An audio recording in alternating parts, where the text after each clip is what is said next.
Select the best reagent to accomplish the following transformation. So if we take a look at our starting molecule, we can see we've got a benzene ring, we've got an alcohol, and we have an amine. And if we take a look at the product, it appears that we have added something to the amine functionality. And that shouldn't surprise us, because if we compare an alcohol and an amine, the amine is a stronger nucleophile. So we expect if we add in an electrophile that it will add to the amine functional group. So let's take a look at what we have added. So we can see that this is the new piece that we have added to our molecule.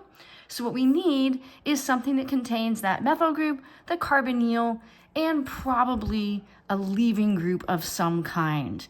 So we need something that looks like this, right? And so we need X to be some sort of good leaving group, right?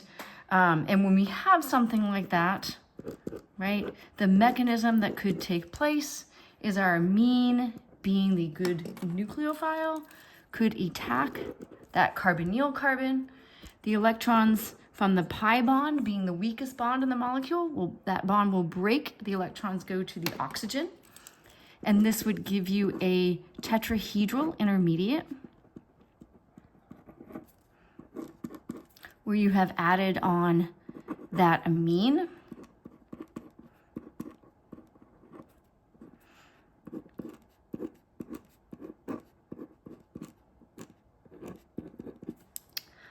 And from this tetrahedral intermediate, you'd assume that you have some sort of base in the solution. It could be another equivalent of the amine. It could be a base that you add, something along those lines. But some sort of base would be able to take a hydrogen from the nitrogen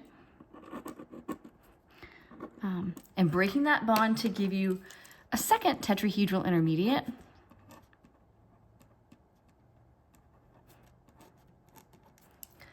So now our nitrogen that is attached would be neutral. It's still going to have one hydrogen on there, and then, of course, the rest of the molecules, so the benzene ring and the alcohol would still all be present.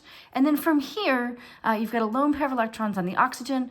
X needs to be a good leaving group so that these electrons can come back down to form a double bond and break the bond to the leaving group, which would give you the product that you're looking for.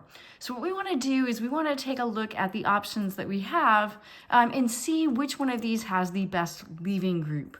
We can see that all of them have the methyl group and the carbonyl that we're looking for, and they differ in what's attached to the other side.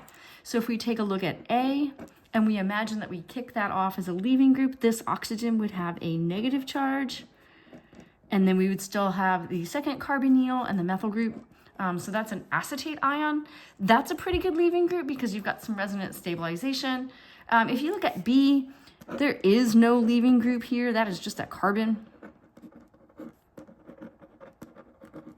So this is not going to react with the amine in this sort of reaction. We will see in a later chapter that ketones like this can react with amines in a different sort of reaction, but we will talk about that later on. If we look at C, and we look at the leaving group here, you'd imagine if we kick that off, we have OCH3 minus, or the methoxide ion. And that's a fairly strong base, not a really good leaving group. And if we look at D, we have NH2. If that were to leave with an extra pair of electrons, that would be NH2 minus, or the amide ion, which we know is a really strong base. So the only good leaving group we have over here is the acetate ion. This would be the best leaving group that we have. And that means that A would be our correct answer here. And this molecule A, hopefully you recognize that this is an anhydride.